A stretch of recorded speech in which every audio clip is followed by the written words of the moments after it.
101 state trooper recruits officially graduated Friday morning. They completed 30 weeks of intense training.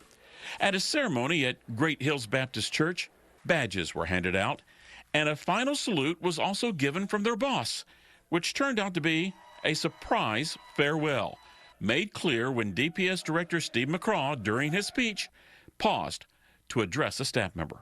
Push the button, and I'm going to send out an email because the governor has been very gracious and has authorized, approved my retirement at the end of the year.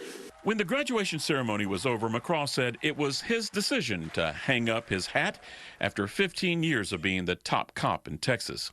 Well, actually, I was wanting to go in 2023. There were a couple of things I needed to address and a couple of milestones I wanted to achieve before I did so. Addressing recruitment and the construction of a new trooper memorial were among the projects that he wanted to see completed.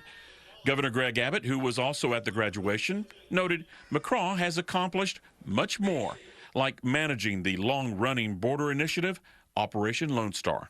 His service has truly made Texas a safer place, helped respond to challenges we've had in Austin, Texas, whenever Austin defunded their police, when we saw the riots on the campuses and things like that.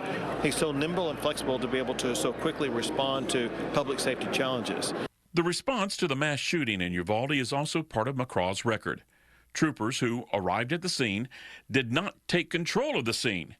The delay in response allowed a gunman to remain inside Robb Elementary for more than an hour.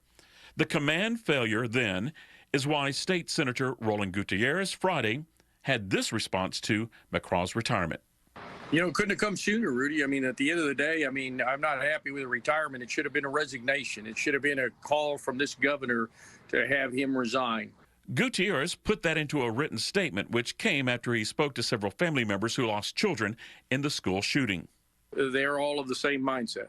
It should have happened a long time ago. In response to calls for his resignation, McCraw in 2022 said he would step down if DPS as an institution failed the families. 2 local police officers have been indicted, but not any troopers.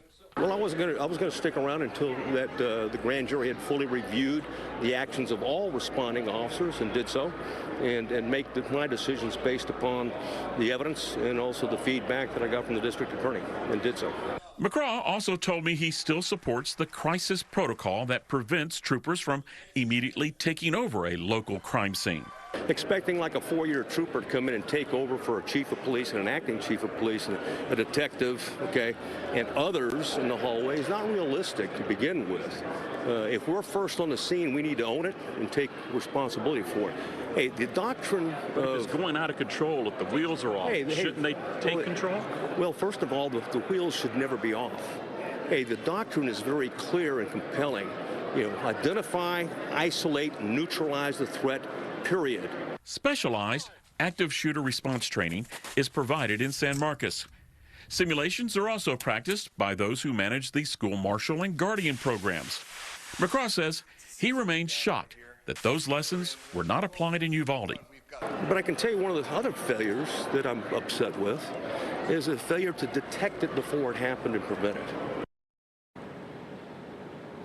We have a lot more on our website with this story. Now, Governor Greg Abbott did not indicate who he's going to pick as a replacement, but insiders at DPS tell me that Freeman Martin, the senior deputy director at DPS, is a leading candidate for the job. Now back to you in the studio.